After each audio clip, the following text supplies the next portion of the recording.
Alléluia. Aimé, j'ai été aimé. Aimé, j'ai déjà été aimé. Aimé, j'ai déjà été aimé. Aimé, quand on parle d'amour, aimé, j'ai déjà été aimé. Aimé, j'ai été aimé de la belle des manières, de la plus belle des manières. Aimé, j'ai déjà été aimé. Choisi, j'ai déjà été choisi. Alléluia. Aimé, j'ai déjà été aimé. Choisi, j'ai déjà été choisi. Béni, j'ai déjà été béni. Délivré, j'ai déjà été délivré. Cherché, trouvé, j'ai déjà été cherché et trouvé. Aimé, j'ai déjà été aimé. Aimé, mon cœur l'a touché. Aimé, mon cœur l'a vécu. Aimé, j'ai déjà été aimé. Oh, aimé, j'ai déjà été aimé. Aimé, je connais. Yesu linganga banda bomwana. Moi aussi, ngapena lingayo banda bomwana. Yesu ponanga, ngapena ponayo banda bomwana. Yesu sepela nanga, ngapena sepela nayo banda bomwana. Notre Dieu, je n'ai pas attendu longtemps. Je n'ai pas attendu longtemps. Tu m'as aimé, je t'ai aimé. Tu m'as aimé à la manière de Dieu. Je t'ai aimé à la manière des hommes.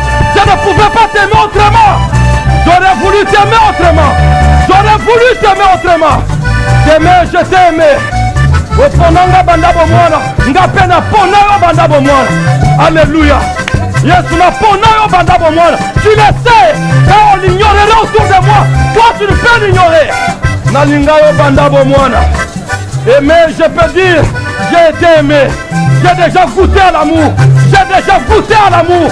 J'ai déjà été aimé de la plus belle des manières. Ngapena lingayo. Ngapena lingayo. Je me suis prononcé dès mon jeune âge. Je me suis prononcé pour toi. J'ai marché. J'ai décidé de marcher pour toi. Dès mon jeune âge, je ne pouvais pas rester indifférent à cet amour vivant, à cet amour glorieux, à cet amour puissant. Je ne pouvais pas rester sans réponse. À la manière des hommes, à la manière humaine, mais je t'ai aimé. J'ai répondu à ton amour. Et cet amour ne consiste pas en ce que nous avons aimé Dieu, mais en ce que Dieu nous a aimé le premier. Mais moi j'ai répondu à la manière humaine, mais j'ai répondu quand même. Peu importe si ça ne me donne pas de preuves au dehors. Toi qui lis dans mon cœur, tu connais. Je t'ai donné mon cœur. Olinganga banda mwana, je l'ai vu. Et les hommes autour de moi l'ont vu. Yesu ponanga banda mwana, je l'ai vu. Et les hommes autour de moi l'ont vu. Et leur présence à ces lieux est un témoignage que le Dieu puissant m'a aimé. Laisse-moi t'aimer. Je soupire après notre Dieu une relaxation. Après notre Dieu un élargissement de ma contrée. Afin de t'aimer, je voudrais t'aimer en public. Car tu n'as pas caché ton amour. Seigneur, tu n'as pas caché aux yeux des hommes l'amour dont tu m'as aimé. Je voudrais t'aimer en public. Seigneur mon Dieu. Ngapena lingayo banda bomwana. E banda lelote. Eko suka awate. E banda lelote eko suka awate. Merci Seigneur. À toi toute la gloire. Béni sois-tu. À jamais. Est-ce qu'il y a quelqu'un ici qui a été aimé? Est-ce qu'il y a quelqu'un ici qui a été aimé? Est-ce qu'il y a quelqu'un ici qui peut aimer? Qui peut dire j'ai été aimé? Moi aussi je t'aime. J'ai été aimé. Moi aussi je t'aime.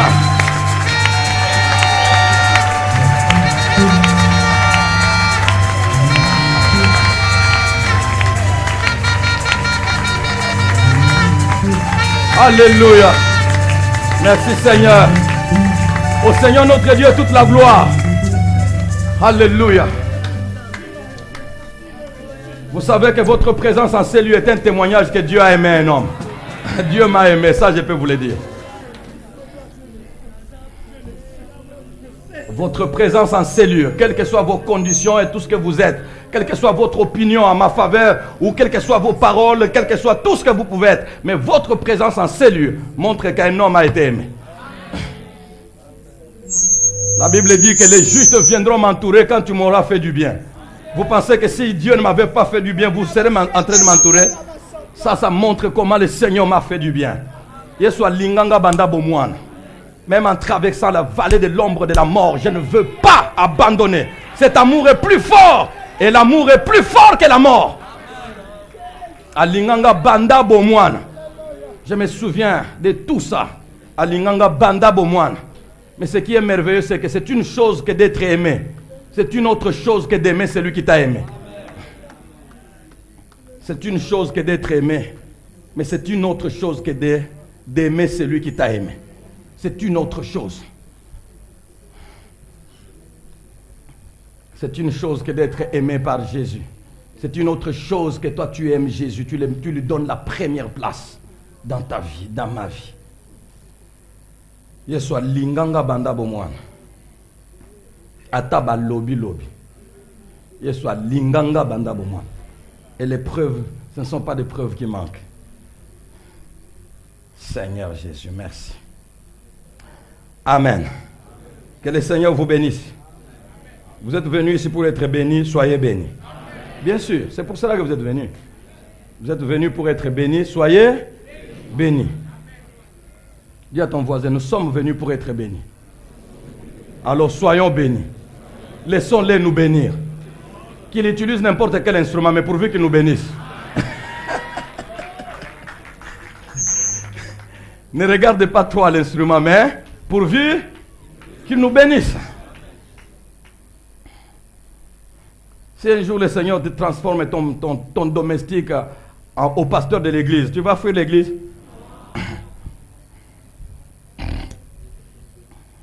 Pourvu qu'il nous bénisse.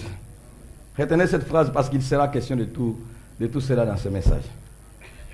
Je ne sais pas si je terminerai ce message aujourd'hui, mais je dois terminer parce que Abraham a trop longtemps fait, il y a d'autres pensées qui viennent, alors il faut qu'on termine Abraham. Si je dois abréger certaines choses d'Abraham, j'abrégerai pourvu qu'on passe à autre chose. Il ne faut pas que vous puissiez vous fatiguer. Ah, on est fatigué de cette manne, de cet Abraham, le patriarche. Vous êtes fatigué vraiment? C'est vrai? Je suis encouragé par ma fille, l'une de mes filles qui me dit, ah papa, il fallait que tu prêches. Quand tu prêches Abraham, là, tu continues comme ça, moi je fixe les idées. Mais quand tu laisses et puis tu viens, tu recommences encore, tu me perds. Continue. Ah, je dis, ah, si ma fille savait dans quel état du cœur se trouve celui qui est devant vous. Seigneur Jésus, merci. Fais-moi en aide, Seigneur. Depuis longtemps, je m'appuie sur toi. J'ai besoin de ta grâce. Alors, je ne veux pas terminer les 2 points sur la position du patriarche élu. Vous connaissez 2 points qui étaient restés.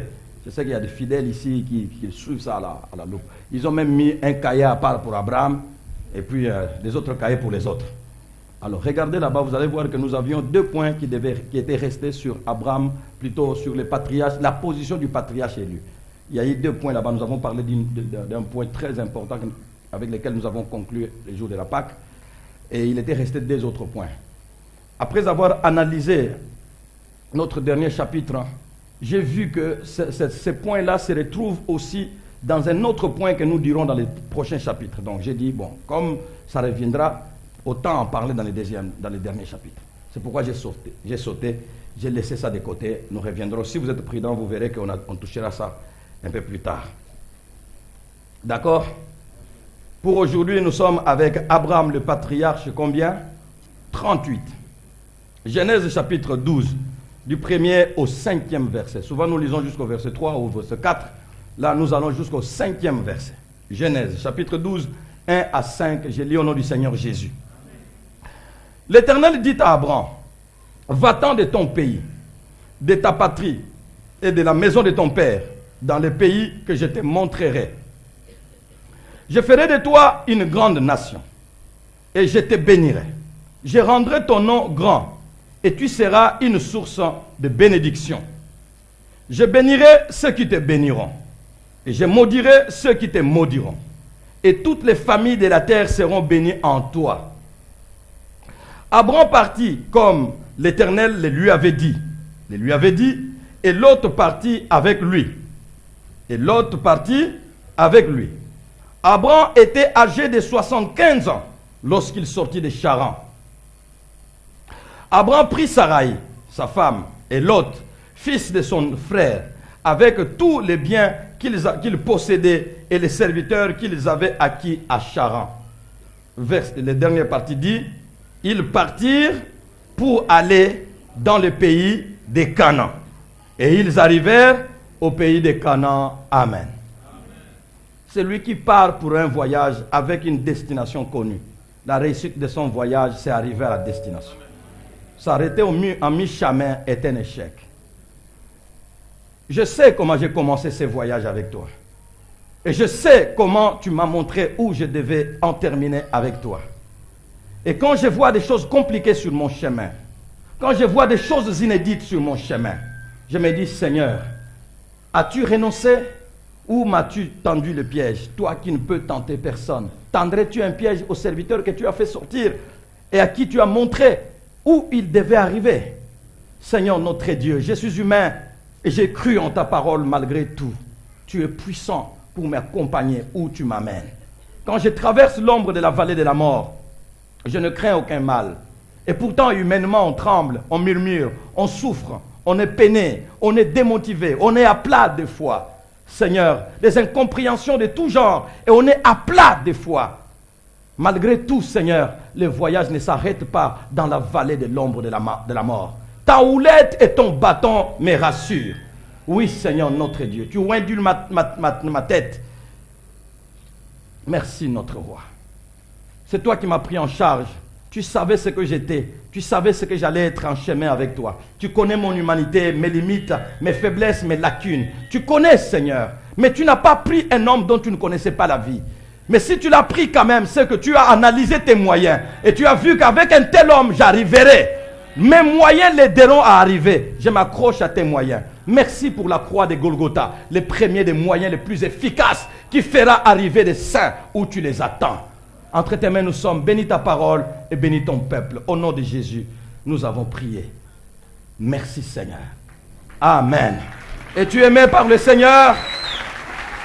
As-tu été appelé par le Seigneur? Peux-tu aimer sa parole et lui dire, c'est par elle que je trouve les moyens d'avancer? Nous voulons applaudir très fort en acclamant le Seigneur en lui disant, tu es notre Dieu. Merci Seigneur.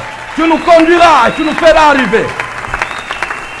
Tu nous conduiras et tu nous feras arriver. Merci Seigneur. Tu nous conduiras et tu nous feras arriver. Je ne quitterai pas mon pays pour le pays des Canaan sans que j'y arrive. Je ne quitterai pas mon pays pour le pays des Canaan sans que j'y arrive. Ne quitte pas ton pays pour le pays des Canaan et tu rebourses chemin en route. Tu rebourses, comment on dit? Rebourses chemin en coup de route, voilà. J'ai quitté mon pays pour aller dans un pays que tu me montreras. Et plus tard, tu me l'as montré. Depuis que tu me l'as montré, peu importe qui habite dans ce pays, j'y arriverai. Et ma famille se souvient de cette plante qui a été déracinée de l'Égypte pour être plantée, replantée en Israël. Peu importe la multitude de nations qu'il y a là-bas, il les mettra dehors, il me plantera. Arrivé, tu arriveras. Amen. Celui qui m'a donné ce pays, ne savait-il pas qu'il était occupé? Alors, et celui qui a donné, et celui qui a pris, la faute est à qui? À celui qui a donné. Et surtout que celui qui a donné est grand.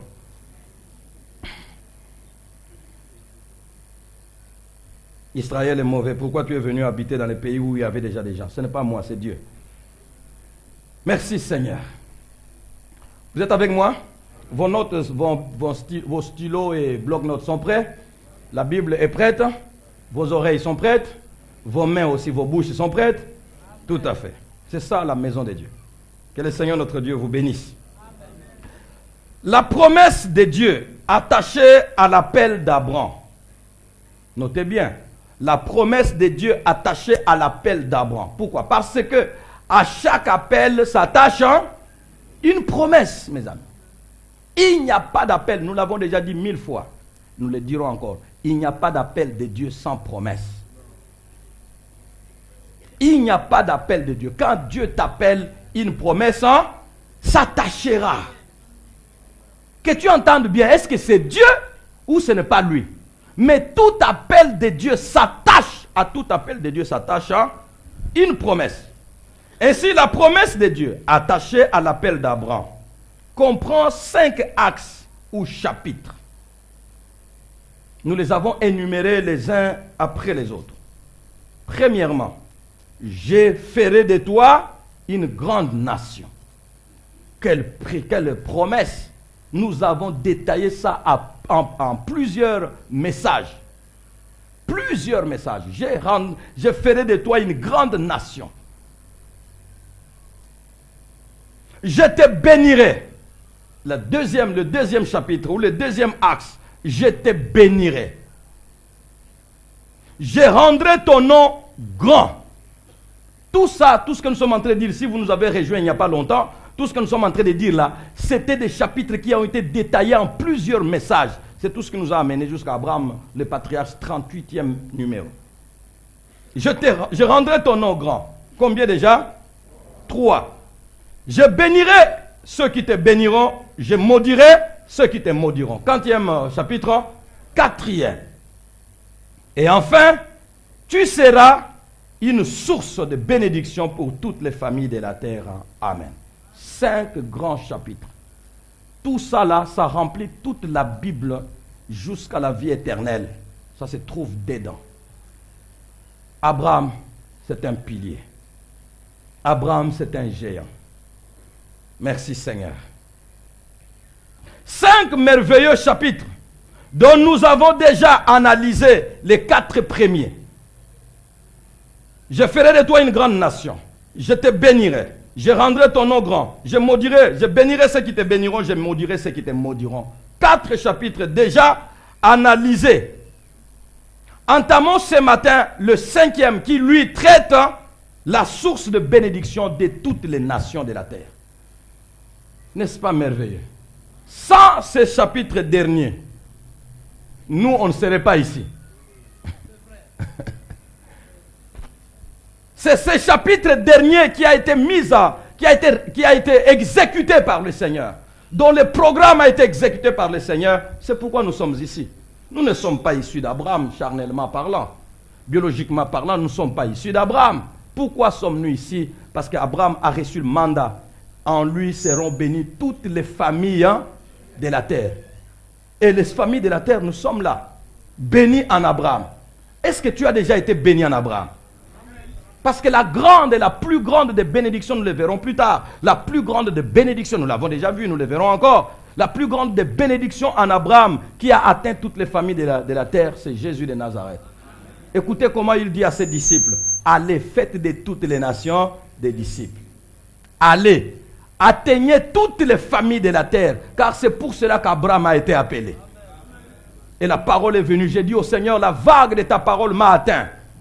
Et la vague de ta grâce m'est arrivée. Cette vague ne m'a pas laissé. Quand tu étais tranquille et qu'une vague impétueuse vient jusqu'à toi et te donne du mouvement. Ce que vous voyez là, c'est le mouvement de la vague de la grâce de Dieu. Que le Seigneur vous atteigne, bien-aimés. Enlevez toute barrière, enlevez tout obstacle, enlevez tout ce qui n'est pas de Dieu, qui ne glorifie pas Dieu dans votre vie. Enlevez, laissez la vague vous atteindre. Et cette vague, quand elle vous atteindra, autour de vous, on s'étonnera. Est-ce que c'est lui? Est-ce que c'est elle? Et tu diras, c'est bien moi. Mais les transformations sont venues parce que la vague de la grâce, la vague de la puissance, la vague de la parole m'a atteint. Que la vague ne vous rate pas. Que cette onde de Dieu ne vous rate pas. Je t'en supplie, bats-toi de tous tes efforts. Donne-toi de la place. Si tu es court, alors monte dans un sycomore. Mais seulement tu te dis, il ne passera pas sans me voir. Et si tu es déterminé comme ça, cette vague t'atteindra. Et quand elle t'atteindra, tu ne seras plus le même. Demande à ceux qui ont été bougés par cette vague. Ne sont plus restés les mêmes. Les choses anciennes sont passées. Voici, toutes choses sont devenues nouvelles. Parce que quand nous parlons des choses anciennes sont passées, nous voyons seulement les péchés. Mais dans les choses anciennes qui sont passées, il y avait aussi la pauvreté. Tu étais bien, sans péché, mais la pauvreté était là. Ça aussi, ça fait partie des choses anciennes. Et quand la pauvreté passe, elle laisse la place. Alors, si la richesse vient maintenant, tu deviens occultiste. Bien-aimé. Si la richesse vient maintenant, tu deviens occultiste. C'est ça. Vous ne savez pas dans quelle pauvreté j'ai été. Et quand le Seigneur m'a touché, la vague a emporté les choses anciennes et que les choses nouvelles sont venues. C'est lui qui a triché, qui marchait, qui volait, donc, comment je vais dire, qui trichait dans le bus, qui fraudait. Voilà les termes. Et il ne fraude pas simplement, il ramasse un billet ancien et il monte avec. Et puis il met là où il y a les numéros de série, il met dans la bouche pour que ça se mouille. Afin qu'on ne voit pas c'est quel numéro. Et qu'il passe, et que les ngando ne l'attrape pas. Et tout cela, ça s'est passé dans les choses anciennes. Et si aujourd'hui il a une voiture et qu'il passe, et puis vous dites qu'il...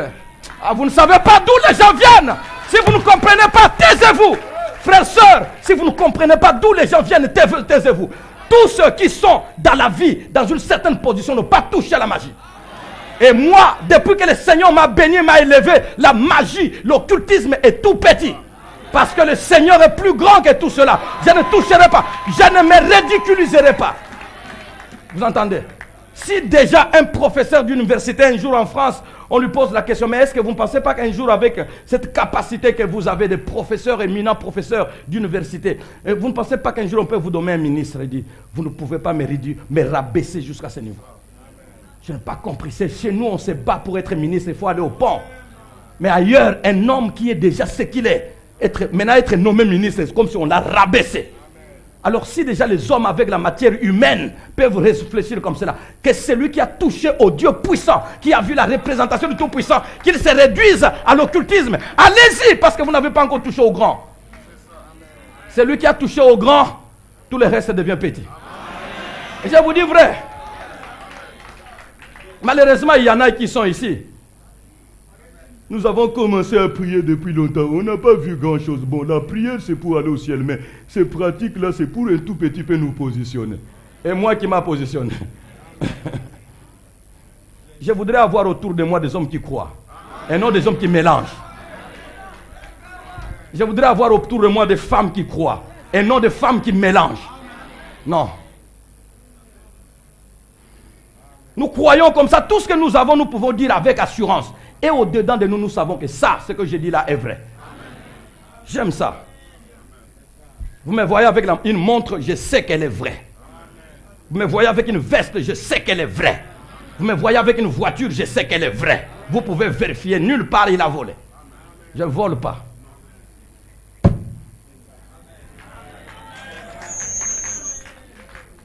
Je ne vole pas. Même quand vous pouvez dire... Mais ils ne volent pas. Mais tout ça, là, ça vient d'où? Ils travaillent où pour avoir tout ça? Mais c'est l'argent de l'église qu'ils volent. Les pasteurs ne volent pas l'argent de l'église. Ces pasteurs qui volent l'argent de l'église est minable. Parce que l'argent de l'église n'existe pas. Ça sortit d'un homme. Donc tel que vous êtes là, c'est moi qui vous ai engendré. Et vous, et tout ce que vous avez comme argent, et tout ce que vous avez dans vos comptes en banque là, c'est moi qui vous ai engendré par le Seigneur. Alors je vous vole vous? Attention, c'est vous qui me volez. Parce que c'est moi qui vous enrichis. Vous ne comprenez pas, c'est ce que la Bible dit, c'est vous qui me volez. Normalement, nous devions faire la part des choses. Je vous prêche, vous me donnez tout ce que vous avez. La Bible est faite part de tout ce que vous avez à celui qui vous prêche l'évangile. Est-ce que vous le faites? Qui est voleur? Alors cessez de parler. Hein. Un pasteur ne vole pas. S'il vole, c'est un minable. Dit, vous êtes au cimetière, il n'y a rien. Et puis après, ça se transforme et puis il vole. Dit, mais gardez là, essayez d'être sérieux. Essayez d'être sérieux. C'est vous qui me sucez, qui me volez, qui me prenez tout. Ma jeunesse, vous avez pris. Mes cheveux, vous avez pris. Aujourd'hui, j'ai des poils blancs partout. Hein? Ma famille n'est pas encore comme ça. Et moi, vous m'avez fait vieillir avant. Si je me mets encore à réfléchir là-dessus, je vais dire défi augmenté. Parce que dès que je ne serai plus là, vous oublierez ma famille. Ça, je peux vous le dire. Dès que je ne serai plus là, je suis inapte ou je suis mort. 2 jours après, et vraiment, pasteur Abisson, vraiment, pasteur, vraiment, maman pasteur, quand on m'a 2 mois après, rien. Ils ne sont pas là-bas, à Kinshasa. Ils ont oublié. C'est vous qui nous volez. C'est nous qui vous enrichissons. Et ça, je vous l'ai dit. L'apôtre Paul pose la question. Si nous avons sémé en vous des choses éternelles, est-ce que c'est une grosse affaire que nous puissions moissonner quelques petites choses temporelles? Entre éternel et temporel, qu'est-ce qui vaut? Bien-aimé, fermez la bouche, ne parlez pas trop.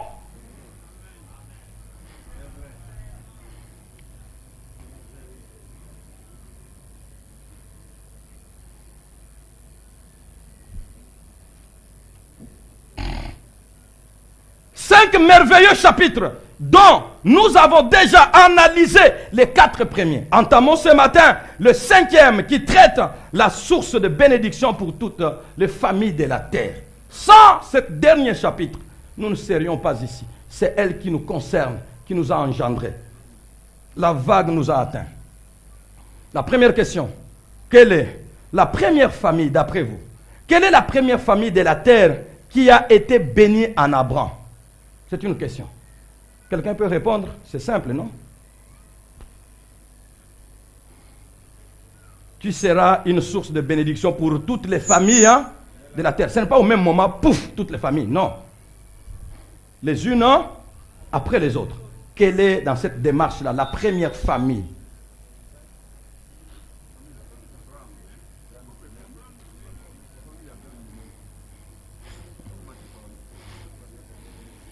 Si vous êtes convaincu, vous dites, quelle est la première famille de la terre qui a été bénie en Abraham? Tu seras une source de bénédiction pour toutes les familles de la terre. La première des familles, c'est la famille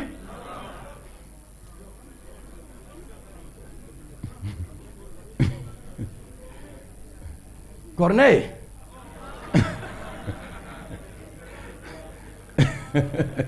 La famille de Corneille.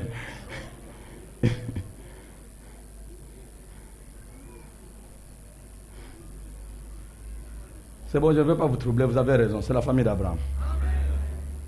Quelle est donc la première famille de la terre qui a été bénie en Abraham?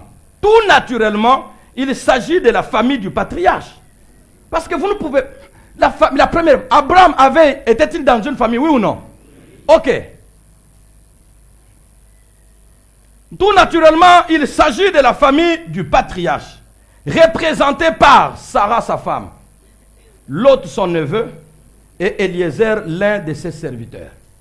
3 aspects dans la famille du patriarche, qui a été touché par Abraham, qui a été béni par Abraham. Sarah, sa femme, est mentionnée, si vous lisez bien avec moi. Sarah, sa femme, est mentionnée aux côtés d'Abraham lors de sa sortie du pays d'Our. Vous l'avez vu avec moi? Que Abraham prit Sarah, sa femme. Au verset combien? Vous êtes encore là? Abraham prit Sarah, sa femme. Et l'autre, le fils de son frère. Le fils à son frère. Sarah, sa femme, est mentionnée aux côtés d'Abraham lors de sa sortie du pays d'Our. La présence de Sarah, notez, la présence de Sarah, sa femme, était une preuve, et ça c'est très important. La présence de Sarah, sa femme, était une preuve que le patriarche allait bien convaincre toutes les familles de la terre. Était une preuve, la présence de Sarah à ses côtés lors de la sortie. Lors de la sortie, était une preuve. Qu'est-ce qui était une preuve? La présence de Sarah à ses côtés était une preuve qu'Abraham, le patriarche, allait bien convaincre toutes les familles de la terre. La mission que tu as, Abraham, est de convaincre toutes les familles de la terre que tu es une bénédiction pour eux, que tu as une bénédiction pour elles, je veux dire. Mais la preuve qui peut convaincre, qui pouvait rassurer, que évidemment, effectivement, Abraham convaincra toutes les familles de la terre. Cette preuve était la présence de Sarah à ses côtés lors de la sortie. La présence de sa femme était une preuve que le patriarche allait bien convaincre toutes les familles de la terre. Ainsi, nous pouvons nous poser la question. Le contraire serait comment? Tu béniras toute la terre. Et tu ne peux pas influencer et affecter ta petite famille.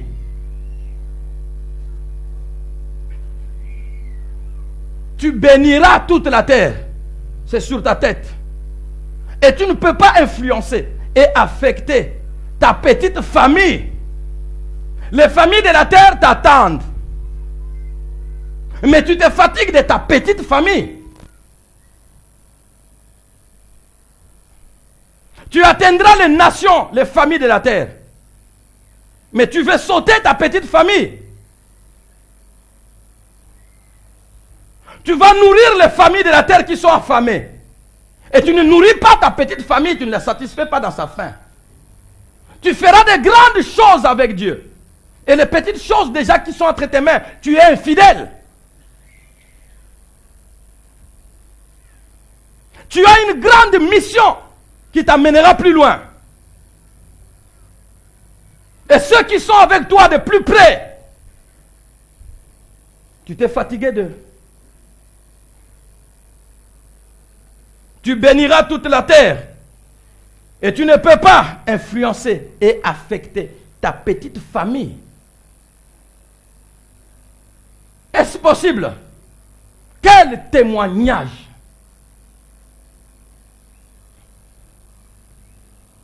J'ai toujours dit, Seigneur, et c'est biblique, si je ne peux pas être suivi par ma femme, j'ai échoué. Si je ne peux pas être suivi par mes enfants, si je ne peux pas être copié par mes enfants, si je ne peux pas impressionner mes enfants, toute impression que je donne au dehors, j'ai échoué. Et je dis à mes enfants, si vous donnez des preuves, et à ma femme, vous donnez des preuves au dehors que je suis un mauvais mari, un mauvais père, le travail s'arrête, je vais m'arrêter. Parce que je n'aurai pas assez de force pour parler aux autres. Vous donnez des preuves au dehors. Vous donnez des preuves vraies, vous ne les inventez pas. Des preuves vraies que je suis un mauvais père, un mauvais mari. Je m'arrête. Je viens à l'église, je démissionne, je m'arrête. Ce que je dis, je le dis dans la prière, je le dis devant tout le monde, je le dis à mes collaborateurs. Je ne peux pas donner un exemple maintenant. Tout le monde vous regarde et je donne un mauvais exemple en famille. Un enfant de je ne sais pas de quel âge, il voit son père et sa mère se disputer. Il gronde, un petit garçon de 8, je ne sais pas combien. Il gronde. Il dit, c'est pas comme ça, le pasteur Maurice ne traite pas comme ça, maman Sylvie. Je dis, hé, bébé de 6 ans. Et si quelque chose m'arrive, je toucherai cet enfant déjà, mort. Et les grands seront comment? Je démissionnerai en public, je vous dis que c'est terminé. Mon travail avec Dieu, c'est fini.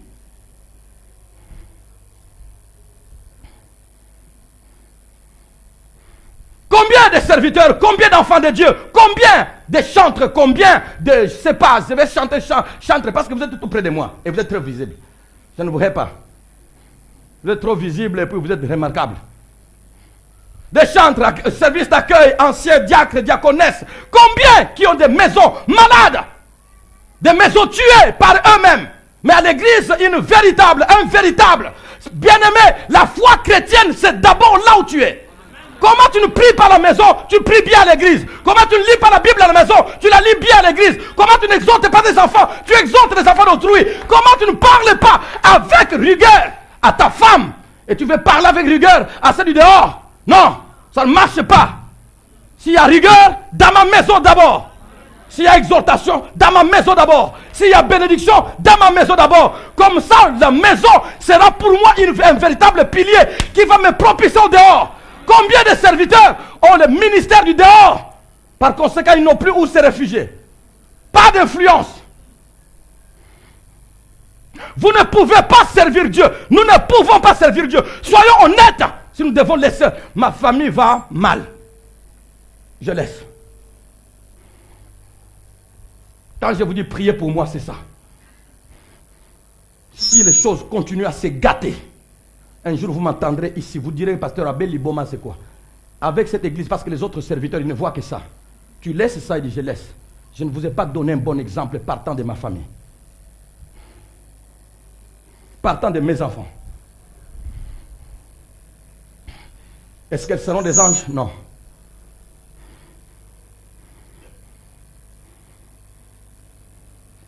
Ne servez pas si votre maison va mal. Soyons honnêtes, déposez. Soyons honnêtes, hein? Déposez.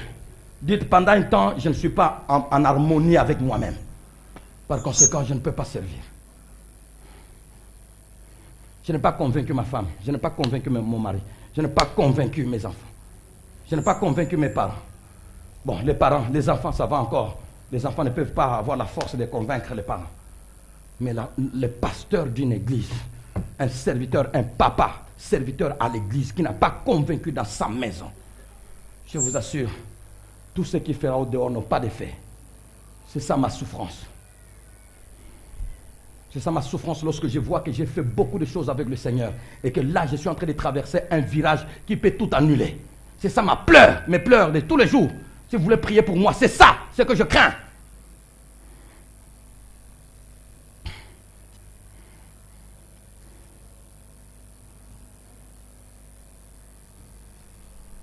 Moi, où tu bénirais toute la terre et tu ne peux pas influencer en affectant ta petite maison.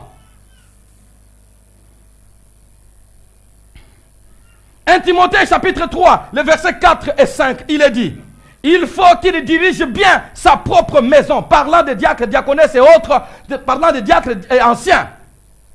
Il est dit qu'il dirige bien avant de lui donner des responsabilités. Qu'il dirige bien sa maison, sa propre maison, et qu'il tienne ses enfants dans la soumission et dans une parfaite honnêteté. Qu'il dirige bien sa maison, que la femme du pasteur, que la femme du pasteur, les enfants du pasteur soient dirigés par le pasteur en les gardant dans la soumission et parfaite honnêteté. Mes enfants, vous m'entendez? Ma femme, tu entends? Si nous n'avons pas ça, on n'a pas de place dans cette salle. On n'a pas de place dans cette salle. Si nous n'avons pas l'honnêteté, nous n'avons pas de place. Si nous tripotons à quelque domaine que ce soit, nous n'avons pas de place. Si on parle à gauche, à droite, du mal des uns des autres, on n'a pas de place. Si nous volons, on n'a pas de place. Si nous sommes des menteurs, on n'a pas de place dans une assemblée comme celle-là. Est-ce que vous comprenez pourquoi vous avez besoin de prier pour moi?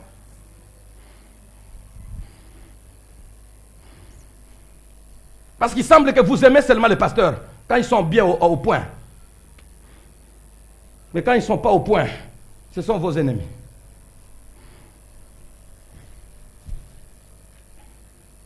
De telle sorte que vous partez de pasteur en pasteur. Celui que vous avez apprécié ici, il succombe parce que vous ne l'avez pas bien soutenu.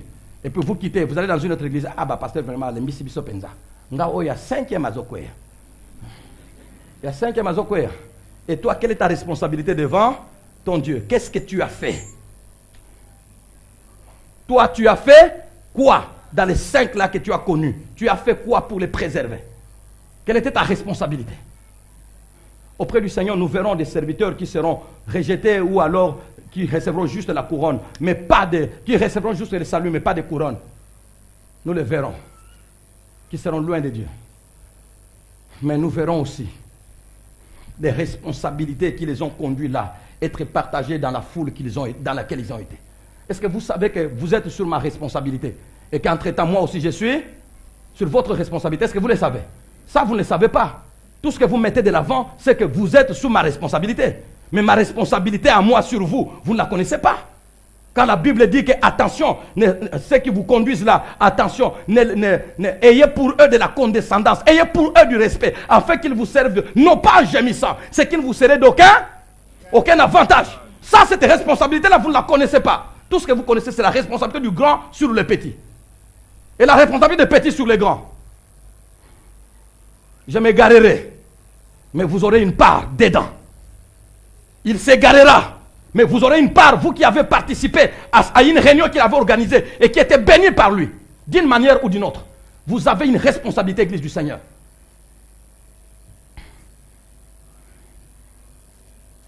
Merci frère, que le Seigneur te bénisse. Ça on ne dit pas Amen. Ça c'est dur, qui va dire Amen? Lelo à la langue de Nazana Kanda? Oui, Nazana Kanda.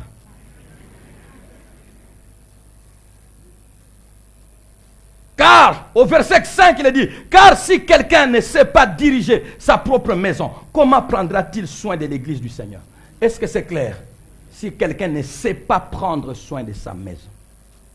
Non, si quelqu'un ne sait pas diriger sa maison, sa propre maison, qui est petite, comment prendra-t-il soin de l'église du Seigneur?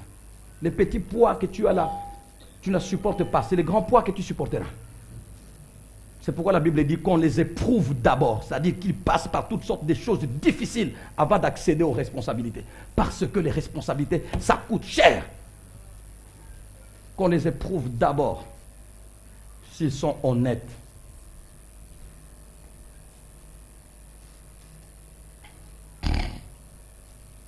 Cette disposition biblique que nous venons de lire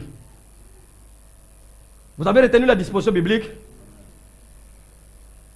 Il faut qu'il dirige bien sa propre maison et qu'il tienne ses enfants dans la soumission et dans la parfaite honnêteté. Car si quelqu'un ne sait pas diriger sa propre maison, comment prendra-t-il soin de l'église de Dieu? Cette disposition biblique était respectée. Non. Si cette disposition biblique, c'est une condition. Si cette disposition biblique était respectée, certains appelés ne divorceraient pas de leur partenaire pour fuir la sorcellerie. Si cette disposition biblique était respectée, certains appelés ne divorceraient pas de leurs partenaires, de leurs époux, pour fuir la sorcellerie. Nous influencerions en bénissant et en gagnant d'abord notre maison familiale. Combien de serviteurs, combien d'enfants de Dieu aujourd'hui sont divorcés? La seule raison, la majeure, qu'ils pensent que s'ils la donnent, tout le monde dira, tu as raison. La seule raison, la majeure, c'est que ma femme était sorcière. C'est la première fois que vous entendez ça.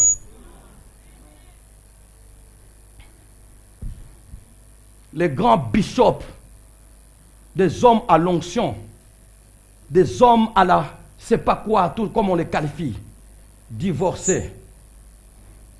Et la raison, ma femme est une sorcière. Tu es Abraham, Sarah est sorcière. Mais tu dois, ta bénédiction divine doit aller jusqu'aux toutes les familles de la terre. Quelle est la puissance que tu as pour arriver aux extrémités de la terre, pour atteindre toutes les familles qui ne peuvent pas te permettre de délivrer Sarah?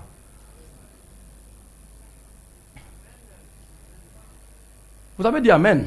Mais quand vous rencontrerez cet homme-là qui vous dit ça, vous direz encore, hein? Amen. Ce n'est pas la première fois. Vos Amen ne nous impressionnent plus. Parce que vous dites Amen partout.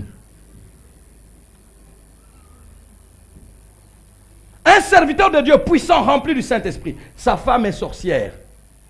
Est-ce qu'il peut arriver vraiment comme par mégarde, paf, la femme d'un serviteur est sorcière? C'est possible? Oui. Mais maintenant, son mari est vrai pasteur. Et il la chasse. Elle combat mon ministère. Je divorce. Et puis dans l'église, c'est rempli de sorciers. Le message, tu vas le prêcher à qui? Parce que je suis ici pour que les sorciers se convertissent. Si j'ai déjà un sorcier qui m'accompagne, c'est déjà le premier sorcier à convertir.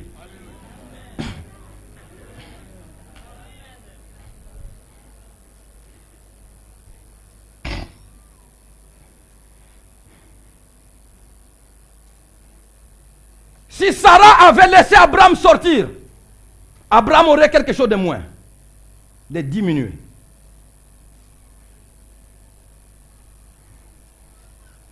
Hommes, femmes, nous sommes enfants de Dieu. Mais des fois, ce que nous croyons n'a pas de valeur biblique. Nous croyons dans nos coutumes et nous les transposons dans la Bible. Si ta femme est sorcière, si ton mari est sorcier, tu l'as déjà épousé, transforme-la. Transforme-la. Tu es pasteur, non? Tu vas délivrer toutes les femmes. Alors commence par la maison. Quand quelqu'un qui a été déjà victime de ça, de la sorcellerie de sa femme, me regarde et dit, oh pasteur, tu es ignorant. Tu ne sais pas que j'ai fait tout avec cette femme-là. Elle était démoniaque. Depuis que je l'ai laissée, regarde comment je m'épanouis. Peut-être que c'est vrai, mais c'est un échec. Parce que tu seras devant une autre femme sorcière, tu vas te culpabiliser. Dis, ma soeur, la sorcellerie, ce n'est pas un problème, ça peut finir. Dieu est capable, ça peut finir. Alors si ce que tu dis là, le Saint-Esprit te dira, mais c'est ce que tu devais dire. Chaque fois tu seras dans les doutes perpétuels. Je préfère ne plus être serviteur. Je me prépare pour aller au ciel. Le reste, je deviens séculier.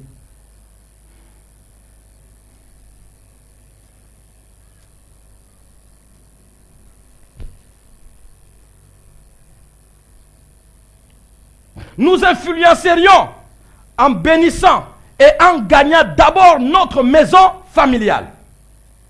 Par ailleurs, parce qu'il faut de l'équilibre, Par ailleurs, dans Marc chapitre 6, le verset 4, Jésus dit, un prophète n'est méprisé que dans sa patrie, parmi ses parents, dans sa maison. Suivant cette vérité, Sarah pouvait repousser l'élu de Dieu en les considérant comme gagnés par la folie. Oui ou non? Un mari qui a été équilibré jusqu'à présent. Nous avons fait de bonnes choses. Jusqu'à présent, un homme respecté et équilibré. D'où te vient cette pensée d'entendre des voix qui ne peuvent pas se justifier? Sarah pouvait dire non, non, non. En tout cas, Abraham, je ne sais pas. Abraham, essaie de te calmer. Je ne pense pas que tu puisses entendre. C'est quoi? C'est quelle voix? Sarah, ma femme, la voix que j'ai entendue, si tu l'entends, tu ne discuteras pas. Je l'ai entendue. Ça a bouleversé ma vie, ça m'a enlevé tout ce que j'ai comme autorité de décider pour moi-même. Je ne peux pas. Si je reste dans cette ville, ma vie est finie. Nous devons partir. Sarah pouvait dire à Abraham, non, non, non. Ça c'est de la folie, je ne te suivrai pas sur le chemin de ta folie. Je ne te suivrai pas sur le chemin de ta folie, non. Je ne quitterai pas ce pays, non. Je n'irai pas avec toi, non. Je ne peux pas faire ça. Sarah pouvait dire non. Je connais ça, c'est de la folie. Jamais nous n'avons entendu pareille chose. Et je te connais. Là, tu déraisonnes. Là, tu es à côté. Là, tu es perdu. Là, je ne comprends plus. Qu'est-ce qui t'arrive? Je ne peux pas aller cautionner ça, non. Non. Je suis ton aide. C'est moi qui dois t'empêcher de faire des bêtises. Ce que tu veux faire, c'est la bêtise. Je ne t'accompagne pas. Je ne cautionne pas ça. Ça pouvait être possible, oui ou non? Oui. Tout à fait. Je ne t'accompagne pas. Qui peut connaître un homme mieux que sa femme? Y a-t-il quelqu'un qui peut connaître un homme mieux que sa femme? Non. Vous pouvez tous, vous nous connaissez de loin. Mais la femme sait. La femme de la maison sait. Elle sait comment te nuire. Si elle veut te nuire, elle sait comment te nuire. Si elle veut te rendre heureux, elle sait comment te rendre heureux. Si elle veut te déstabiliser, elle sait comment te déstabiliser. Si elle veut toucher à quelque chose, elle sait où toucher, où ça fait mal. La femme de la maison sait. Car Abraham et Sarah se connaissaient des faiblesses. Ils savaient depuis longtemps qu'ils étaient des menteurs. Ils savaient tous les deux qu'ils étaient des peureux. Ils savaient tous les deux qu'ils pouvaient, en temps de complications, se livrer aux étrangers. Sarah livre Abraham à Agar. Abraham livre Sarah à Pharaon. Donc c'est leur pratique, ils se connaissaient. Avec cette connaissance de Sarah, non, cette connaissance d'Abraham par Sarah, Sarah peut ramener tout ça. Nous, Abraham, je te connais. Les mensonges, ça ne date pas de maintenant. Je suis en train de voir que là, cette fois-ci, moi je te trompe, toi tu me trompes. Moi je te trompe, toi tu me trompes. Mais cette fois-ci, au Kosangat. Quant à ce qu'il s'agit de quitter ma patrie pour aller ailleurs avec toi, non, non, non. Je me suis posé la question, qu'est-ce que Dieu a fait à Sarah pour accepter que cet homme qui est toujours ce qu'il est, cette fois-ci, il dit vrai? Est-ce que la démarche que je mène, vous la comprenez? Par où passe la bénédiction qui ira jusqu'aux extrémités de la terre? Quel est son chemin? Lorsque nous entendons que vous bénirez toutes les nations de la terre, vous avez l'impression que la bénédiction se promènera comme ça, elle vient, elle vous atteint, elle passe, elle atteint quelqu'un d'autre, elle passe. Elle passe par des moyens et des moments, des choses pénibles, difficiles, que si vous n'avez pas le discernement de Dieu, vous passez à côté. J'ai des phrases. Vous passez à côté. Ça ne viendra pas comme un ange de Dieu. Tout est parfait. Ça viendra avec des complications incroyables. Mais elle reste bénédiction de Dieu.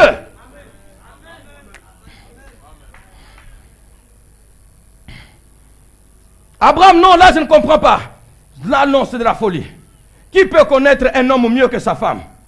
Abraham et Sarah se connaissaient des faiblesses, les mensonges, la peur, se livrer aux étrangers. Ils savaient tout ça. Pour sortir avec Abraham, Sarai a dû regarder au-delà de ses lacunes humaines, au-delà des lacunes humaines de son mari. instrument de Dieu. Elle a dû regarder, elle a dû entendre, elle a dû discerner, elle a dû aller plus loin, elle a dû monter de niveau spirituel pour comprendre que non, mon mari, je sais comment nous sommes humains, mais là, cet homme n'est pas laissé en chemin.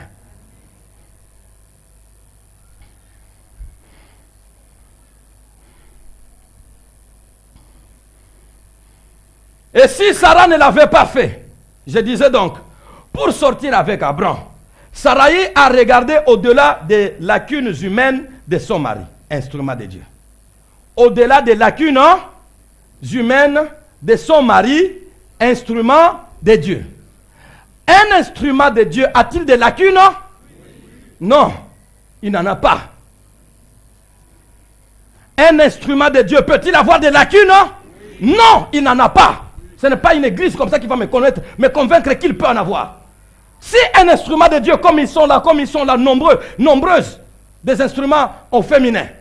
Si un instrument de Dieu peut avoir des lacunes, et que vous les savez, si leurs lacunes sont devenues quoi dans vos cœurs, quand vous les connaissez?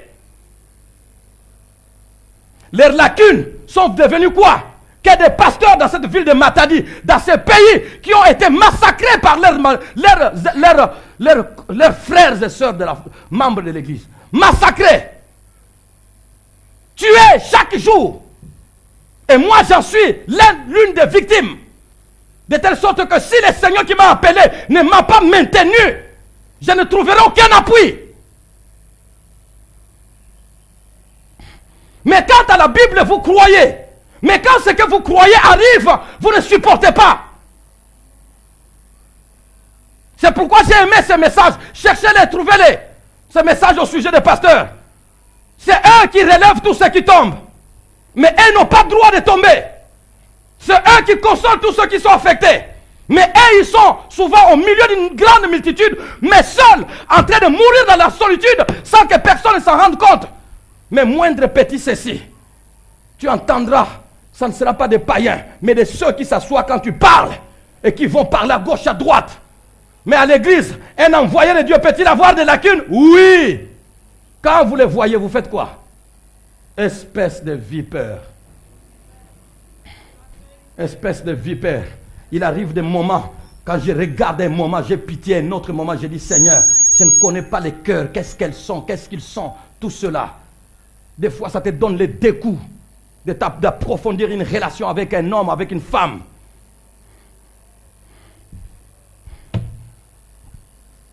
Quel travail auquel tu m'as appelé, Seigneur. La petite, ne fût-ce que la petite reconnaissance serrée, que quelqu'un, l'église pour laquelle tu te bats, qu'ils aient une petite reconnaissance.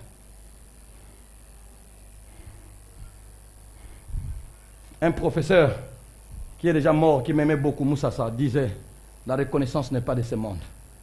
Et je pensais qu'il se trompait, il disait vrai. Vous pouvez encadrer des hommes et des femmes comme ça. La reconnaissance n'est pas de ce monde. Très peu peuvent vous rester reconnaissants. Très peu. Si c'est de vous que j'attendais la reconnaissance pour tous les troubles qui s'abattent sur moi à cause de vous, si c'était pour vous, mes amis, j'abandonnerais. La reconnaissance n'est pas de ce monde. Ne te bats pas, bats-toi pour Jésus. Même en servant les hommes, mais bats-toi pour Jésus. Mais si tu te bats pour un homme, il ne te sera pas reconnaissant. Les jours que ses intérêts seront menacés, il te lâchera. Ça, je vous l'ai dit. Les jours que ses intérêts seront menacés, il te lâchera.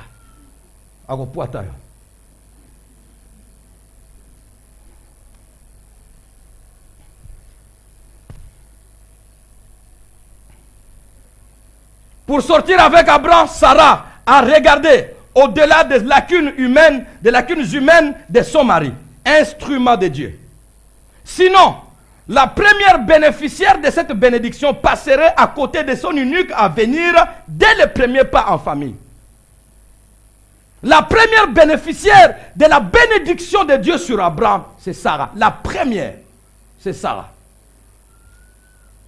Mais si elle n'a pas le discernement d'en haut, elle passerait à côté de son eunuque à venir. Elle serait la première à passer à côté de son eunuque à venir. Voilà pourquoi nous avons besoin du discernement. Cet homme qui est avec toi, je voudrais aller plus loin. Cette femme qui est avec toi, cet homme qui est avec toi, ses enfants, ses parents qui sont avec vous, vous êtes avec eux. C'est lui qui est votre responsable familial au niveau de la famille, votre mari, qui est censé conduire le destin de votre famille. Pourquoi voulez-vous qu'il soit un ange alors que c'est un homme? Est-ce qu'un homme doit dire non, bon, moi je ne suis pas un ange, laissez-moi vivre comme tout le monde? Non, un enfant de Dieu ne fera jamais ça. Parce que son cœur ne l'autorise pas. Sa vie, il est mal à l'aise quand quelque chose qui n'est pas de Dieu s'est glissé en lui. Il est mal à l'aise. Un enfant de Dieu, c'est ça. Mais malgré ce mal à l'aise, quelque chose peut se glisser. Ça annule, dès que ça se glisse, ça annule toute l'onction de Dieu sur lui, n'est-ce pas? Non. Vous dites non. Parce que la plupart des fois, nous entendons dire cet homme, s'il était appelé de Dieu, il ne peut pas faire ça. La plupart des fois, c'est comme ça que nous entendons. C'est Dieu qui appelle, et c'est les hommes qui disent tel est appelé, tel n'est pas appelé. Tel a encore l'onction de Dieu, tel ne l'a plus. Si tu étais à la place de Sarah, Abraham qui te vend comme ça en présence de tout le monde, et puis après demain, il te dit que Sarah, nous devons à nos extrémités de la terre, gardons ce que nous avons, Dieu nous utilisera pour arriver là-bas. Dit Abraham, j'ai fait là-bas si c'est 3, 4, 5 mois. Tu as menti. Et puis tu es encore de Dieu. Non.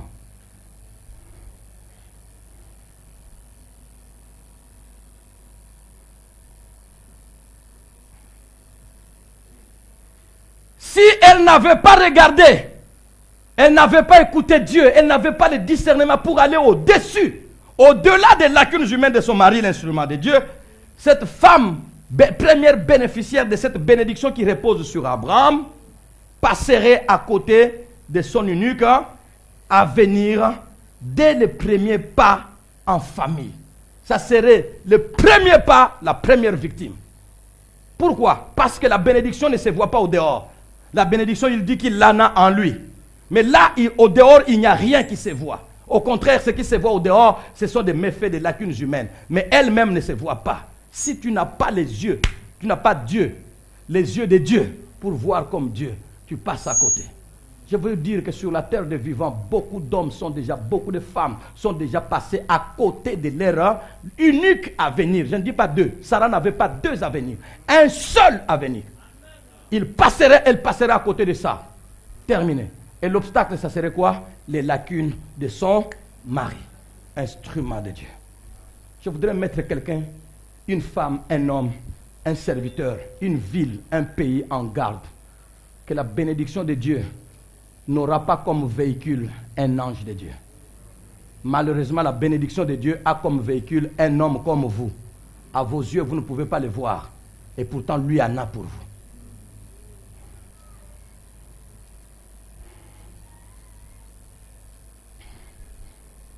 La bénédiction de Dieu que Dieu a envoyée sur la terre, le véhicule Abraham, dès le premier pas, ils sont déjà dans une famille de mensonges.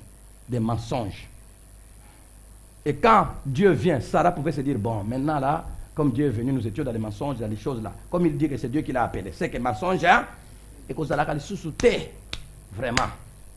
Et puis il commence, il entre dans le pays. Et puis il voit le pays. Dieu leur parle. Les merveilles se passent et tout et tout. Bon, allons en Égypte. Il voit en Égypte. Oh non. Hein, quand on te demandera, tu dis que tu es ma série. Eh, Makambo Isakaka. Moi, je me le pensa. Yo aussi la Makambo te. Nakanisa qui depuis que au lobby que mon gongo moko est zuyo. Nakanisa que Makambo c'est sili. Et sili te. Même les convertis les plus radicaux, en lui se trouve ça.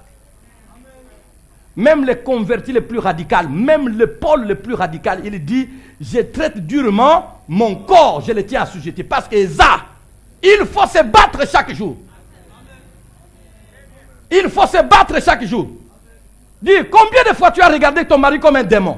Tu as regardé ta femme comme une déesse? Non, une diablesse. Voilà, déesse, ça va encore. Comme une diablesse. Pourquoi? Parce que quelque chose s'est passé. Non. On peut lutter. Dieu est dans le cœur, mais tu luttes et puis à un moment, quelque chose sort du maille de filet. Alors les gens voient plus ce qui est sorti et non ce que tu as retenu. Bien-aimé, si tout ce qui nous arrive comme épreuve sort, il n'y aurait plus aucun pasteur. Il n'y aurait plus aucun enfant de Dieu. La plupart des choses difficiles, ce sont ces choses qui sont retenues. Ça, je ne fais pas. Ça, non. Ça, je ne fais pas. Je suis enfant de Dieu. Ça, non. Ça, je ne fais pas. Je suis enfant de Dieu. Ça, non. En tout cas, là, je ne veux pas. Je suis enfant de Dieu. Ça, la personne ne le sait. Mais toi et ton Dieu, vous le savez. Mais un jour, dans cette lutte-là, quelque chose faufile, ça sort, les autres vont dire, ah, moi en embêté. Toi aussi, tu dis vraiment, moi en embêté. Que bas! Et c'est que j'ai déjà retenu. Et c'est que tu as déjà gagné. Bien-aimé, dans ta vie, il n'y a pas que ce que là où tu as échoué. Il y a aussi des choses là où tu as gagné. Si là où tu as échoué, les gens l'ont vu et peuvent se moquer de toi, pense à ce que tu as réussi, que Dieu a vu. Que Dieu a vu. Je ne veux pas laisser tomber parce que quelque part, j'ai échoué quelque part. Non. Non. Tu as vu là, c'est ce qui est sorti. C'était venu 100. J'ai retenu 90. J'ai gagné 99, j'ai gagné. Mais 100 malheureusement est bimé. David était un homme droit dans toutes ses voies, sauf dans le cadre. Quel est cet homme qui n'a pas de sauf? Je vais poser la question, quel est cet homme qui n'a pas de sauf? Quelle est cette femme qui n'a pas de sauf? Alors c'est mon sauf que toi tu te promènes avec. Et ton sauf. Dis à ton voisin, toi aussi tu as un sauf.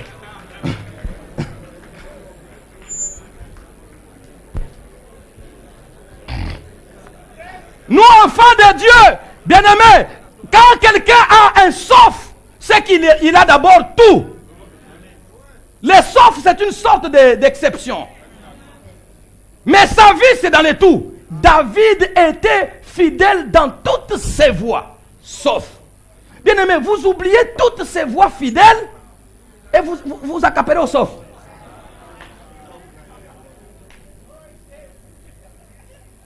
Apprenez à dire à vos voisins, dire, non, il ne faut pas parler trop d'elle comme ça, vous dites de lui. Ça, c'était un sauf. Mais en dehors de ça, c'est une excellente femme. Apprenez. Non, ça, c'était un sauf. En dehors de ça, non, c'est un excellent serviteur. Si vous parlez comme cela, vous allez valoriser les tout et vous n'allez pas laisser le diable utiliser les saufs pour détruire une bénédiction. Abraham, Dieu ne parle même pas. Les serviteurs qui sont utilisés par le Seigneur pour parler des vaillants de la foi, des héros de la foi. Quand il parle d'Abraham, il ne mentionne même pas qu'il a menti 2 fois ou 1 fois, 3 fois. Il ne mentionne pas ça. C'est tellement léger par rapport à ce qu'il a fait de grand. Par rapport à ce qu'il a fait pour son Dieu. C'est tellement léger qu'on ne mentionne même pas ça. C'était l'humanité qui s'est manifestée. En dehors de ça, c'est un excellent. Si vous appreniez à apprécier vos femmes sur cette base, à apprécier vos maris sur cette base, vous seriez loin. Que des familles qui se détruisent à cause du sauf. Donc cet homme-là, tout ce qu'il est, c'est ce que tu as vu là. Et en dehors de ça, le reste que tu connais, tu en as fait quoi? Je disais à ma famille le dimanche, le samedi, si c'est le mardi, que le Seigneur m'a donné un message dur. Quand j'en parlerai, soyez spirituels pour savoir que ce n'est pas de vous que je parle. Je leur ai déjà dit ça à l'avance, parce que ça fait mal. Je ne change pas le message que j'ai reçu. Parce que ça peut aller dans les sens qui me concernent ou qui concernent ma maison. Je ne change pas. Je leur ai déjà dit ça avant.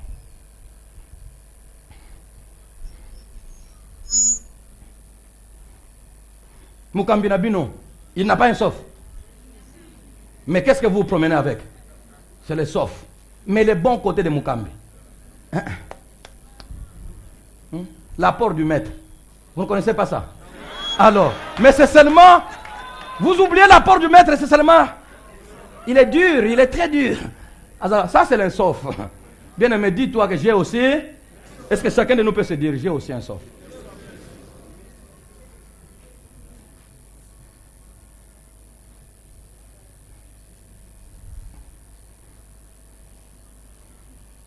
J'ai dit à un enfant de Dieu, s'il te plaît, n'abandonne pas la foi pour ton sauf. Non, n'abandonne pas la foi pour ton sauf. Parce que ceux qui parlent du sauf ne voient que c'est sauf. Mais ils ne voient pas tes exploits en secret. Ils ne voient pas combien tu as résisté à la tentation. Combien tu as résisté, tu as résisté, tu as résisté. Je ne vole pas, je ne vole pas, je ne vole pas, je ne vole pas, je ne vole pas, je ne vole pas. 100 fois par 3 mois. Et puis, dans les mêmes 3 mois là-bas, paf, Nzala, Mbana. Mais ça Je ne vole pas, mais ça, c'est là que je travaille. Je ne vole pas. Et puis de toutes les façons, je ne prends pas pour toujours. Je prends d'abord et puis demain, je vais rembourser. Et puis paf, on met dans la poche, demain, on ne rembourse pas. Terminé. Ça, c'est un sauf. Mais rassurez-vous, pour un enfant de Dieu qui a déjà vaincu tout et qui tombe dans les saufs, vous ne connaissez pas son malheur. Seigneur, tout ce que j'ai vaincu là, venir les annuler ici. Seigneur, qu'est-ce que je fais? Seigneur, s'il te plaît, non. Seigneur, non, n'oublie pas tout ce que j'ai fait. J'ai déjà beaucoup de prix auprès de toi. Les annuler ici, pardonne-moi, c'est fini. Voilà un enfant de Dieu. Pardonne-moi, c'est fini. Lui arrange comme ça, Dieu dit oui. Vraiment, je n'aurais pas voulu que tu fasses ça, mais bon, ok, effaçons. On efface. Il s'est humilié convenablement, on efface. Et il continue. Mais vous qui n'avez pas vu l'effacement, vous continuez avec les. À ce moment-là, qui est en problème? Ce n'est plus lui, c'est vous. Bien-aimé, et si moi, je parle de moi parce que je suis devant vous, et si moi j'étais la cause pour vous d'aller en enfer? Là où je suis là, une bénédiction pour que vous alliez au ciel, je deviens une cause pour vous pour aller en enfer. La même personne qui véhicule la bénédiction peut véhiculer, je bénirai, je maudirai. On ne rentre pas dans l'ancien chapitre, mais ça se complète. La même personne qui te véhicule la bénédiction, qui a été une bénédiction, grande bénédiction pour toi, peut se transformer par ton attitude envers lui dans les saufs. Il devient l'occasion pour toi d'aller loin de Dieu. Mais lui est avec Dieu. C'est pourquoi la Bible dit, ne participe pas au péché d'autrui. Donc c'est-à-dire qu'il y a des gens, ce n'est pas ton péché, mais et même mieux na lifelo. Lisum na yote. Au côté na lisum baninga. Pas. Église de la borne, soyez sages. Je vous aurais donné tous les conseils de Dieu avant que je ne parte.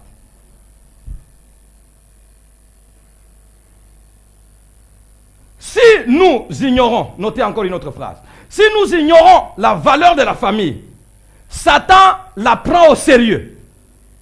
Il sait quelle est la seule structure, quelle est la famille, elle est. Quelle est, que cette famille est la seule structure obligée par laquelle passent tous les hommes bénédictions de leur génération, de leur société. Et où, dans laquelle famille, ils sont les plus fragiles et méconnus. C'est dans la famille, selon la parole de Jésus, que le prophète n'est méprisé que dans sa maison. C'est dans la famille, c'est dans la parenté, c'est parmi les intimes que la valeur d'un prophète n'est plus connue. Pourquoi? Parce que c'est dans la famille et dans le cercle intime où l'on connaît tout ce qu'il est. Et c'est un danger que d'être proche d'un prophète ou d'être dans la famille d'un prophète. C'est dangereux d'être la femme du pasteur, c'est dangereux d'être enfant du pasteur, c'est dangereux d'être le neveu du pasteur, la nièce du pasteur, l'ami du pasteur, le voisin du pasteur. C'est dangereux. Quand je dis pasteur, je parlais d'un enfant de Dieu véritablement appelé. C'est dangereux. De la même manière que c'est un privilège qui vous élève, c'est encore un risque. Parce que vous serez beaucoup plus près, vous verrez tout ce qu'il est que les autres ne voient pas. À cause de ce que vous aurez vu, vous pouvez mettre un pas en dehors. Le Seigneur a fait grâce à la famille de Jésus. Parce qu'à un moment, ils ont tellement grandi avec lui. Les sœurs, les frères, l'enfant de Marie étaient avec Jésus, tout petit là-bas, avant 30 ans. Ils étaient ensemble, grand frère et petit frère. Ils voyaient tout. Il faisait l'escabeau, il faisait ceci. On l'envoie et puis tout ça, ainsi de suite. Il a faim, il dort. Et même quand il dort, peut-être là, il dort dans l'humanité, il dort à l'atelier. Et puis par mégarde, la bouche s'ouvre. Et puis les autres qui sont venus après disent, regardez l'enfant que maman vante. Cet enfant, je l'ai eu de la part de Dieu. Regarde. Toi. Après, il commence à appeler les gens du dehors, venez mes disciples. Les premiers disciples qui devaient appeler, ce sont ses frères, non? Ils l'ont rejoint après la mort et la résurrection. Mais avant la mort et la résurrection, aucun de ses frères ne s'était attaché à lui. Pourquoi? Il les connaissait. C'est de son village de Nazareth disait, qui nous suivre qui? Jésus. Les fils, ses parents sont ici. Ses sœurs, on les voit. Ses frères, on les voit. On les connaît tellement. Nous, allez les suivre. Jésus dit que la Bible dit qu'il ne pouvait pas faire les miracles à Nazareth parce que, à cause de leur incrédulité. L'incrédulité est venue d'où? Du fait qu'ils les connaissaient bien.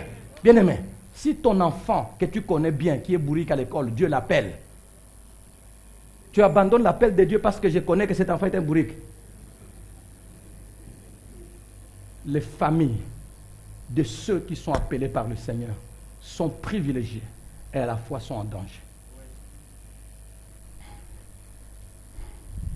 À la fois sont en danger. Mes enfants me disaient quelquefois, oh non, mais papa, beaucoup de filles te craignent, beaucoup de petites filles là, te craignent, les amis te craignent, ils te trouvent je ne sais pas comment. Il dit, mais nous, on dit, ah, mais papa est bien, nous on joue avec lui un Nzango, parce qu'on joue le Nzango. Ne fait pas. Ah, toi tu as gagné, papa a gagné, papa. Ah, votre papa, vous jouez avec le Nzango, oui. Mais maintenant, le Nzango a disparu, la souffrance est dans la famille. Nzango a disparu, et elles en regrettent. Nous, on joue avec le Nzango. Vous jouez le Nzango, oui. Mais pourquoi vous les craignez comme ça? Quelque part, je me dis, c'est bon, ce sont mes enfants, on joue bien. Mais quelque part, je me dis, mais si le simple fait qu'à la maison, je suis simple là, ça ne peut pas devenir un obstacle pour eux. Savoir encore que notre papa, c'est une bénédiction pour une nation. Mes propres enfants peuvent passer à côté à cause de cette simplicité, à cause de cette habitude, à cause de du fait que c'est devenu régulier, habituel, naturel. J'ai fait tout dans ma maison pour dire à tout le monde que ce que nous sommes là, c'est un miracle. Il faut insister, que ce n'est pas normal, c'est un miracle ce que nous vivons avec. Tremblez! Mais si moi vous devient entre tes mains, entre vos mains, les dangers s'installent. Je vous dis vrai. De la même manière, l'église de la Borne Matadi est en danger. L'église de la Borne Matadi m'écoute chaque jour, m'entend chaque jour, les mêmes expressions, les mêmes. Ils savent quand je ris, quand je me fâche, quand je fais ceci. Ils connaissent quand je viens en culotte. Ils connaissent quand je suis tout petit. Tout, ils savent. Il n'y a pas ici à la Borne Matadi quelque chose que de moi que vous ne connaissez pas. Faites attention. Ces dons, cette bénédiction que vous croyez avoir reçue de la part de Dieu, qui passe par vous au travers d'un semblable à vous, peut vous échapper tout en ayant fait 10 ans dans cette église. Parce que vous êtes habitué. Quelqu'un m'a dit, pasteur, ils ne savent plus qu'est-ce qu'ils ont. Et j'ai dit, vous avez raison. Mais un jour, ils sauront. Ils ne sauront pas qu'est-ce qu'ils ont. Ils sauront qu'est-ce qu'ils avaient. Un jour, ils sauront. Qu'est-ce qu'ils avaient? Parce que je suis déjà habitué. Nous rions, on tape les mains. Pasteur Azapir Nanga. Et ce qui voilà, c'est un Abraham. Il a les paroles d'un homme. Mais il a la bénédiction de toutes les nations sur lui. Si tu fais attention tu ne fais pas attention à cause de son état, tu passes à côté. Faisons attention. J'ai dit au Seigneur, je ne suis pas venu pour que l'un d'eux soit scandalisé. Je suis venu pour qu'elle soit sauvée, qu'il soit sauvé. Seigneur, préserve-les dans leur façon de me concevoir.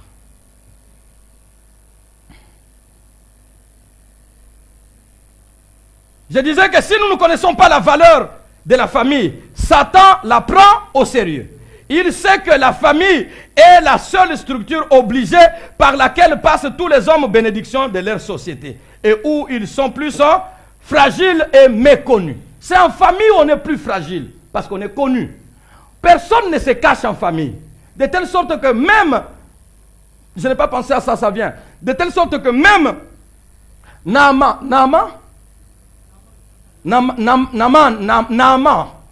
le Syrien, de telle sorte que ce général, au dehors c'est un vaillant, mais à la maison tellement il est à découvert et que tout le monde le connaît, même la petite étrangère qui est à la maison sait qu'il a une plaie et il souffre. Au dehors, tous ces subalternes et toute la nation les louent. Mais à la maison, tout le monde connaît sa faiblesse. C'est à la maison, les gens de la maison qui connaissent la faiblesse, qui peuvent véritablement être utilisés par le diable et passer à côté. Parce qu'à la maison, l'homme bénédiction est fragile comme tout le monde. Au sein de l'église, l'homme est fragile. Ailleurs, quand je suis invité, on m'appelle là comme un grand révérend. L'un de vous peut dire, oh non, il doit être le plus grand des pasteurs dans cette ville. Oh non, non. L'un des plus grands, sinon parmi les plus grands, parmi les grands pasteurs. Oui, tout ça c'est bon. Mais ici, qui te dira ça? Ils me connaissent. Je suis nu, je suis pieds nus, je suis en culotte, je transpire, je ris, je cours à gauche, à droite. Quand on fait des pas ici, on se cogne avec eux. Pan, les épaules, ils passent, moi je passe.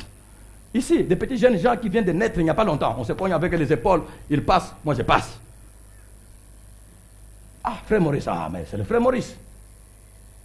Alors, à cause de cela, les autres serviteurs, pour donner la valeur à ce qu'ils ont, n'importe qui ne peut pas s'approcher dans les 10 mètres autour du pasteur. Les gardes sont là. Au bureau là-bas, il faut 3-4 barrières pour arriver là-bas. Ce n'est pas n'importe qui. Appelez d'abord les secrétaires du secrétaire avant que ça ne lui arrive. Comme ça, on saura qu'est-ce que tu veux le voir pourquoi. Mais moi, on me voit à tout moment, comme on veut, comme on veut. Les numéros, je n'ai pas de numéros masqués, tout le monde peut m'appeler, tout le monde peut m'envoyer n'importe quoi. Celui-là, c'est un homme de Dieu, c'est pourquoi il est simple comme ça à dire. C'est pourquoi les serviteurs, c'est sophistique. Inaccessible, c'est sophistique. C'est pourquoi les rois de l'époque, c'est sophistiqué. Même sa femme, pour le voir, il faut que lui l'appelle. S'il ne l'appelle pas, elle ne vient pas. Vous comprenez un peu comment ça vit? Ce n'est pas ça la vie de Dieu.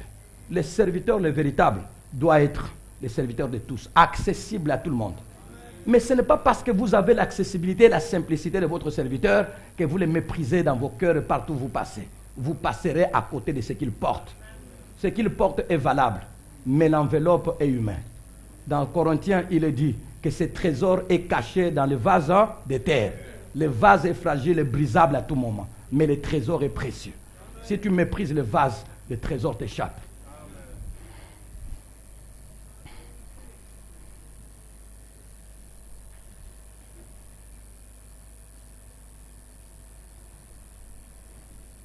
Satan, qui connaît la valeur de la famille, n'attend pas que les missionnaires arrivent aux extrémités de la terre pour l'attaquer. Notez bien cette phrase, elle est importante.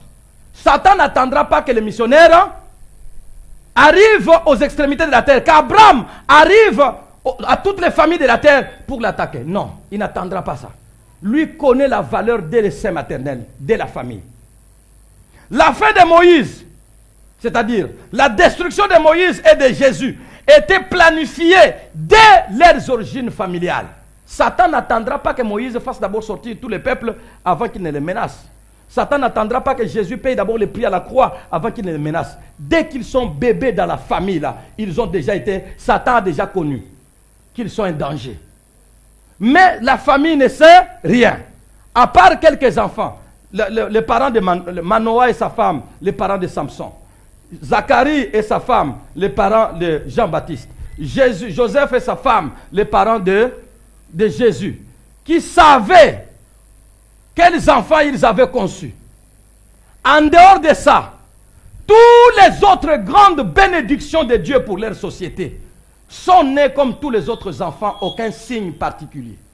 Leur grossesse était comme les grossesses de tout le monde, aucun signe particulier.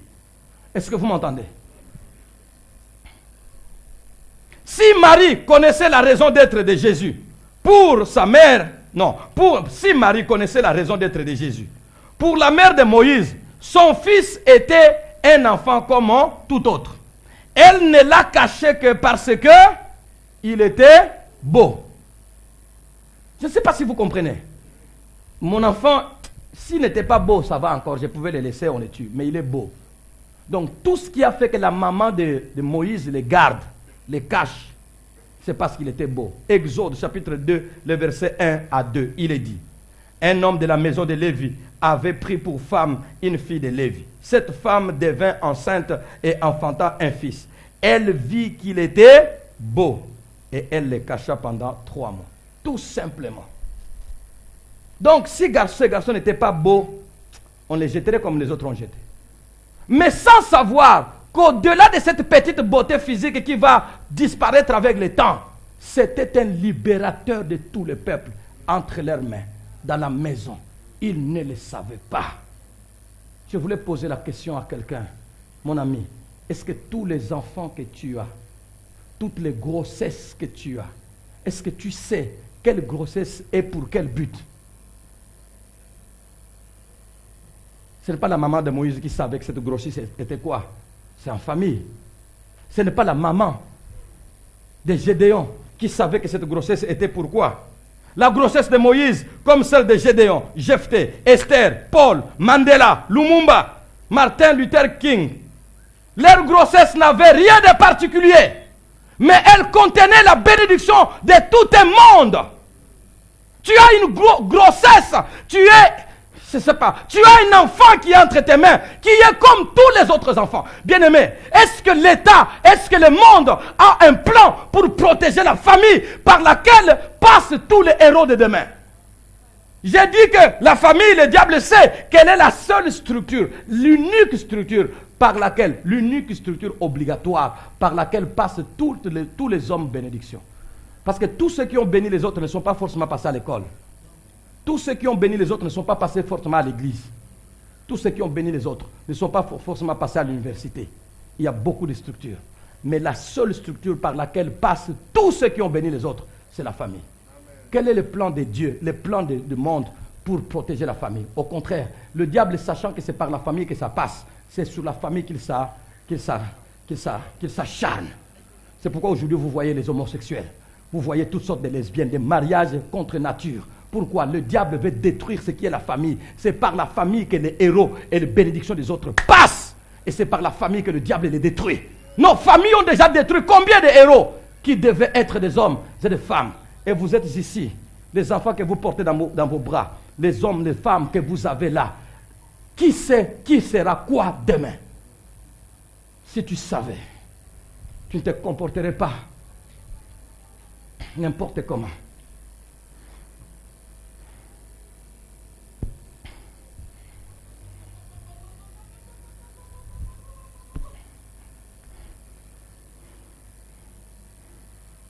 On accouche normalement, naturellement, mais la bénédiction est là-dedans. Apprenez à prendre soin de vos enfants dès maintenant, de toutes vos grossesses dès maintenant. Prenez soin. Vous ne savez pas qu'est-ce qui passe par là. La famille est le passage obligé de tous les héros qui ont béni les autres. Aucune grossesse ne viendra en disant que celui-ci que tu conçois sera président demain. Aucun président, sa grossesse n'a été annoncée à l'avance. Il n'y en a pas. Aucun ministre, aucun pasteur, sa grossesse a été annoncée à l'avance. Très peu d'exemples bibliques. Mais les autres viennent au monde comme tout le monde. Le pasteur Jacques Vernon est né. C'est ce que vous appelez machombe, c'est-à-dire avorton. Machombe, avorton. Il n'avait pas complété le nombre d'années, de mois qu'il fallait. Le nombre de mois qu'il fallait pour naître. Avorton. Et qui pouvait croire que de cet avorton quelque chose? Ce n'est qu'un avorton. Comme ce temps n'est pas venu, Dieu a permis qu'il passe. Il va passer d'un moment à l'autre. Il ne passe pas. Et après, il devient un homme. Regardez le Congo béni par l'entrée de cet homme-là dans ce pays. Avorton. Est-ce que tu m'entends? Par toi est en train de passer, par ta famille est en train de passer une bénédiction de tout le monde. Fais attention de la manière dont tu gères ça. Baissons nos têtes dans la prière.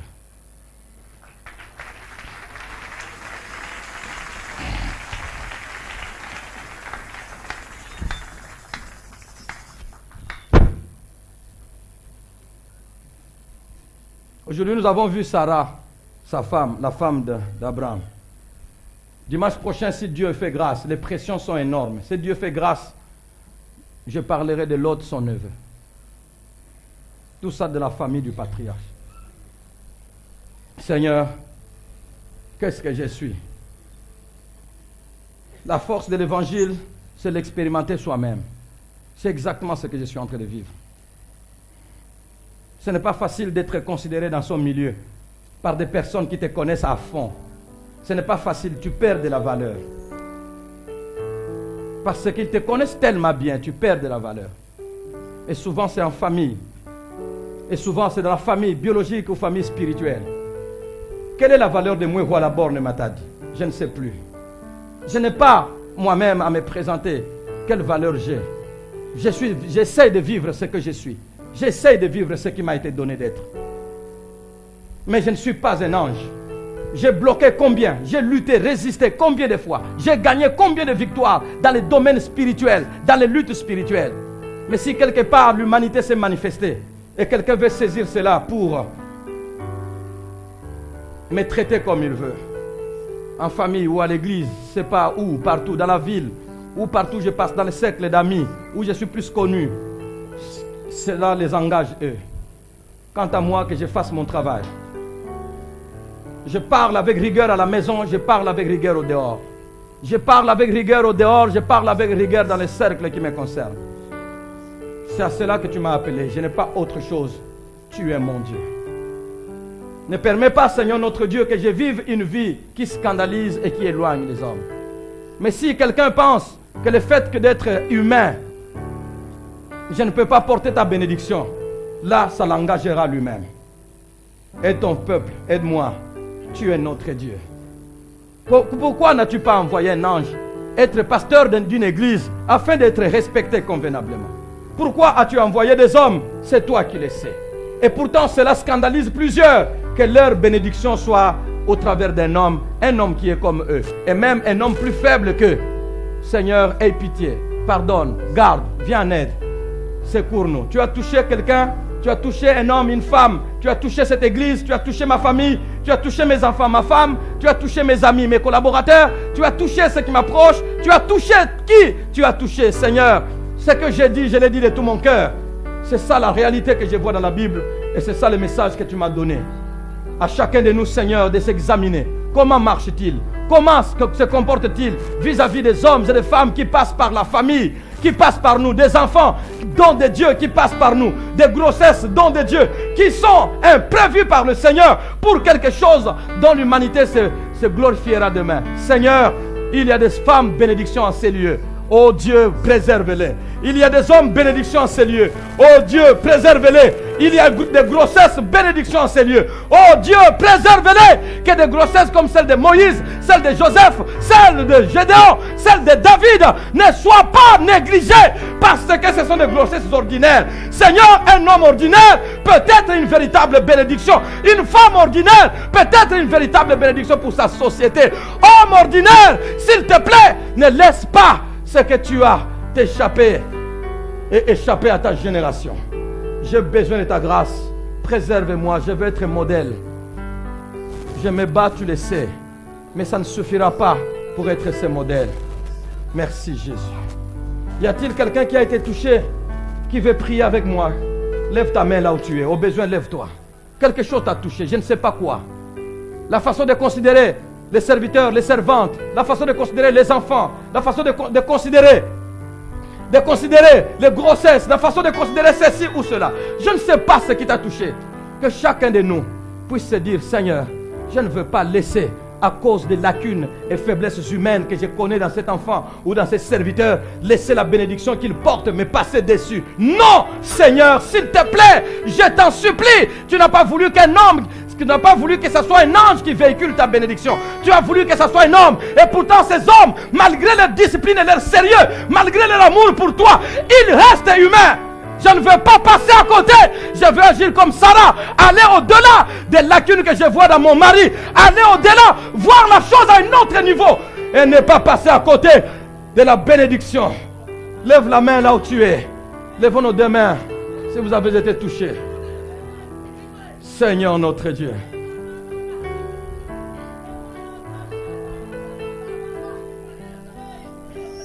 Quelqu'un peut dire, Seigneur, je vais écouter comme écoutent les disciples.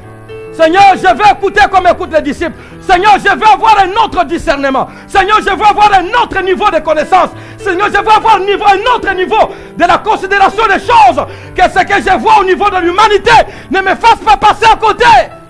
Seigneur Jésus. Seigneur Jésus. Seigneur Jésus.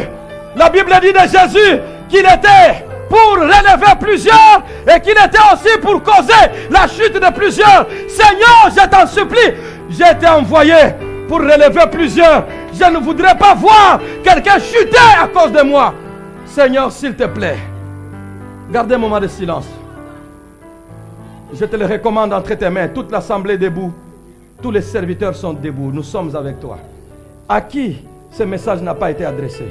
Qui ne pouvait pas être concerné par ce message? Seigneur, donne-nous de regarder au niveau, au-delà, au niveau spirituel pour considérer la bénédiction que tu nous as envoyée, quel que soit le véhicule de cette bénédiction. Pardonne à ceux qui ont besoin d'être pardonnés. Délivre, viens-nous en aide. Le fait qu'un serviteur soit devenu accessible et simple ne doit pas suffire. S'il te plaît, Seigneur, que le diable ne l'emporte pas sur nous. Ne l'emporte pas sur les serviteurs, sur les servantes. À toi toute la gloire, au nom de Jésus. Reprenez vos places. Que le Seigneur vous bénisse.